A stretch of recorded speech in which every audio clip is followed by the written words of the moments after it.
ایران کا ایک شہر ہے، اس کا نام ہے گنداب۔ وہاں کے مولانا فرماتے ہیں جیسے ایام ازاں آئے تو میں مجلسیں پڑھنے گیا اور واپسی پہ بہت دیر ہو گئی آتے آتے، تو اب ڈر لگ رہا تھا کوئی لوٹ نہ لے، کوئی چور راستے میں مل نہ جائے۔ کہتے جیسے میں اپنے گاؤں کے اندر انٹر ہوا تو بالکل تھوڑی دیر کے بعد میں نے علی گنداب کو دیکھا۔ یہ اس گاؤں کا جیسے لوفر کہو، بدماش کہو، ایک شرابی آدمی تھا، چوریاں کرتا تھا، لوگوں کو تنگ کرتا تھا، اذیتیں دیتا تھا۔ تو جیسے میں نے دیکھا، مولانا فرماتے میں پریشان ہو گیا، اب رات کا وقت ہے، یہ کچھ بھی کر سکتا ہے، اور نشے کی حالت میں تھا۔ اس نے کہا مولوی صاحب رک جاؤ، کہا میں رک گیا۔ کہاں سے آ رہے ہو؟ تو میں نے کہا کہ میں مجلس ازاں پڑھ کے آ رہا ہوں۔ کس کی مجلس؟ اس نے کہا حسین ابن علی کی مجلس۔ مجلس کیا ہوتی ہے؟ انہوں نے کہا اہل بیت کے فرامین ہوتے ہیں، مصیبت کے جملے ہوتے ہیں۔ مولوی صاحب مجھے مجلس سناؤ۔ اب کا نشے کی حالت میں آدمی، چاقو اس کے ہاتھ میں ہے، میں ڈر گیا۔ میں نے بات کو پلٹنا چاہا، میں نے کہا دیکھو علی گنداب، مجلس کا ماحول ہوتا ہے، ممبر ہوتا ہے، مجمع ہوتا ہے، ایسے مجلس نہیں پڑھی جاتی۔ کہا ممبر ہوتا ہے، کہا ممبر ہوتا ہے۔ کہا اس نے دیوار کا سہارا لیا اور جس طرح ہم رکوع میں جاتے ہیں اس طرح جھکا کہ میری کمر پہ بیٹھ جاؤ، یہ ممبر ہے۔ اب مولانا کہتے ہیں میں کیا کرتا، میں بیٹھ گیا۔ میں نے کہا چند منٹ پڑھوں گا اور نکل جاؤں گا۔ کہ میں نے حدیث پڑھی ان الحسین مصباح الہدی و سفینۃ النجات، اس کی ایک تعریف کی۔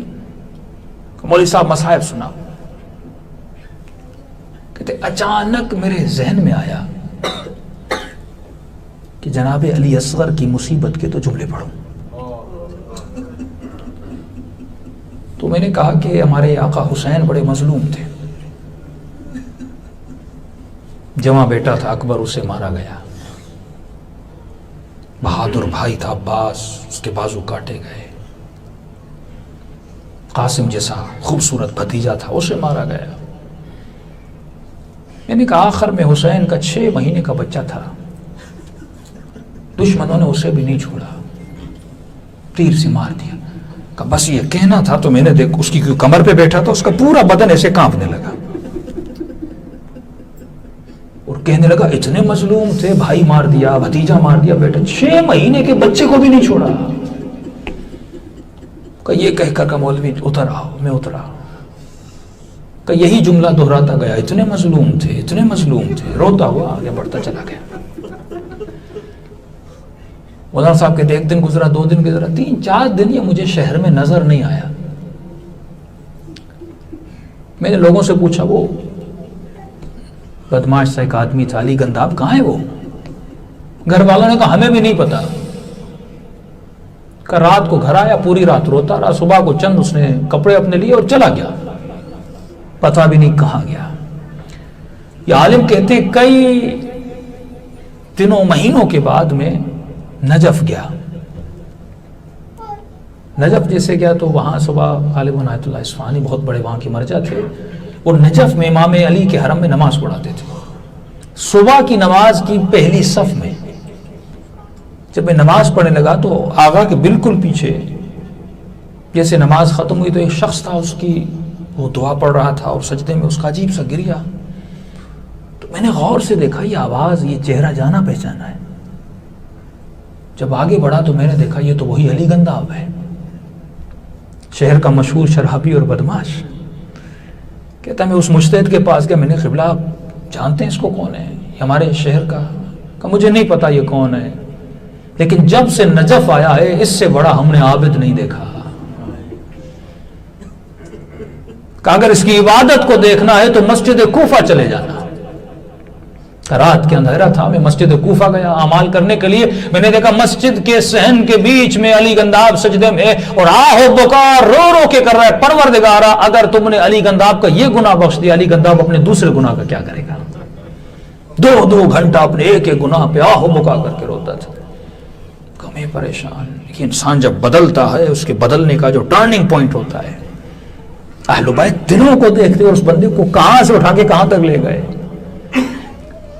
کہ ایک دن صبح کی نماز پڑھ رہے تھے، نماز عشاء پڑھ رہے تھے، اچانک ایک شخص آئے، مولانا کوئی آیت اللہ کاظم تھے وہاں پہ، وہ شدید بیمار ہو گئے ہیں اور ڈاکٹرز نے جواب دے دیا اور غالباً کئی آج رات مر جائے گا، سکرات کا گویا وقت ہے، تو گھر سے پیغام آیا اس کے لیے قبر کا بندوبست کیا جائے۔ تو آقا اصفہانی نے کہا ٹھیک ہے، کہ بالکل امام علی کے دروازے کا جو انٹرنس ہے، کا یہ بہت بڑا مرجع ہے، اس انٹرنس پہ اس کی قبر بنائی جائے۔ کہ رات کو طالب علموں نے قبر کو کھود دیا، قبر تیار ہوئی، کہ صبح کی نماز کے بعد غسل کفن ہوا تو اس کو دفن کر دیں گے۔ کہ صبح کی نماز ہو گئی، انتظار میں تھے، آقا نے پیغام بھیجا کیا ہوا، ان کی طبیعت بہت خراب تھی اور آپ نے کہا غالباً مر جائیں گے۔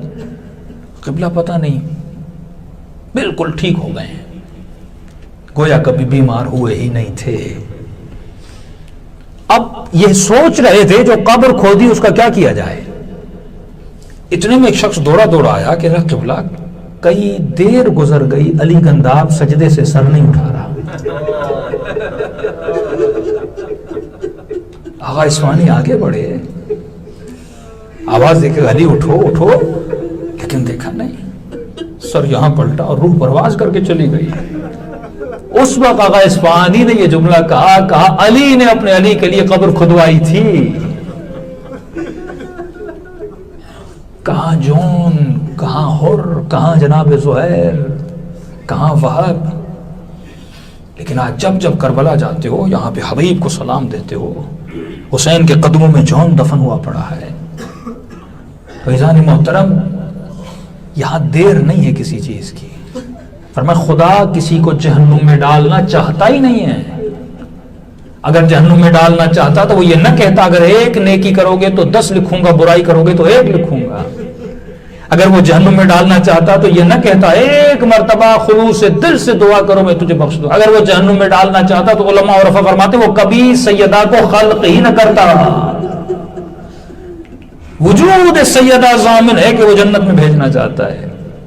کتنے بہانے خدا بناتا ہے، کبھی کہتا ہے شب جمعہ آ جا، کبھی کہتا ہے عاشورہ کے دن مجھے حسین کا واسطہ دے، کبھی کہتا ہے 19 رمضان مجھے علی کے زخمی سر کا واسطہ دے، کبھی کہتا ہے مجھے ٹوٹی ہوئی پسلیوں کا واسطہ دے۔ یہ سارے بہانے ہیں کیونکہ وہ ہمیں جنت میں جاتا ہوا دیکھنا چاہتا ہے۔